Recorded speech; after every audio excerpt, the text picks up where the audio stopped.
Is for sure. So I just have to preface this that this is a trigger warning movie, and I kind of think I needed that a little bit because I wasn't prepared.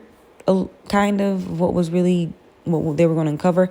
It's not a trigger warning in such a sense where it's like to the graphic to the extreme, but they do show some things and they do imply some things, and yeah, I just wasn't prepared for that. But anyways, the story in itself, I believe that it was really good. I do like the way it was executed. I do believe also this is Doctor Strange. Somebody correct me if I'm wrong.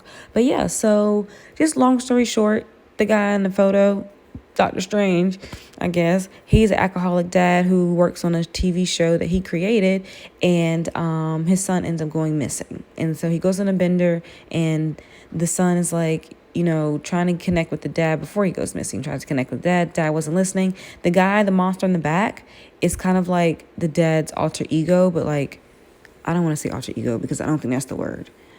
That's like the little angel on his shoulder, right? He's trying to get him together to help find his son. And so, spoiler alert, son's okay. Son ends up following this guy who is a homeless man, but he's into art. And so he's following this graffiti, and he ends up finding the guy who does the graffiti, and he ends up going down of, like, I guess, New York in the tunnels. And so that's where he lives. So that's where the boy is. He's being safe or held safe, still captive, but safe with the homeless guy that he followed, right? And so dad's trying to find the kid, but in a weird way.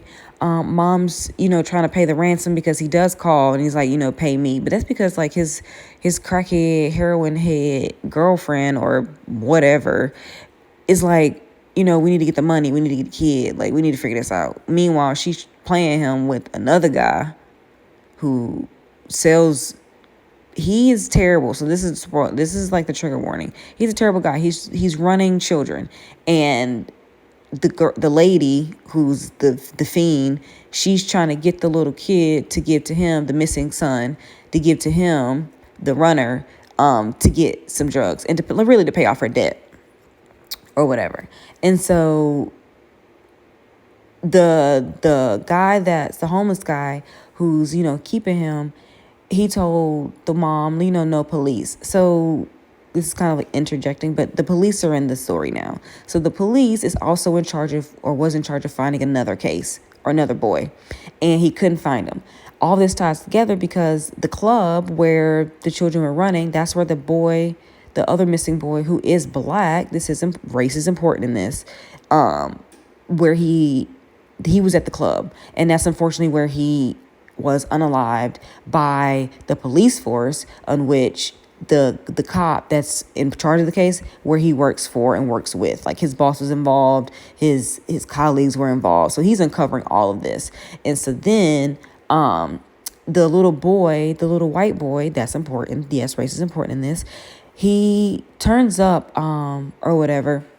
He's fine. He didn't even go to the club. He was really just, trying to get away from his dad because he's seen his dad throw glass and yell at his mom, and they've been arguing really, really bad. Like CPS needed to have been called a long time ago. But anyways, yeah, so the monster was the son's idea. Like I said, he was trying to connect with the dad. The dad was like, let me use the monster to get my son. If he sees this, he's going to come home. Lord and behold, he does see this, and he's like, let me go home. The boy was fine. He ended up going to like get some breakfast after his little 72-hour day missing hold or whatever. He was chill. So yeah, so anyways, the boy goes home, everything's all well in there. The cop, he pretty much got everybody fired. He uncovered the truth about the black boy that was missing, but unfortunately the mom doesn't have any closure because the body was disposed. So like the sanitation company was involved in this scandal or this like terrible thing. Like it was a lot. So it's really like, the way this was filmed, I cannot put it into words because there's so many different storylines happening, but the storylines come together really nicely. And so it is a series, not that long. And yeah, if you like stuff like this, watch it. And if you don't. That's pretty much it. Inside, yeah. Sublime, divine. I like what I like and she love it. I like what I like, I enjoy it. Can't stand you haters, you annoying.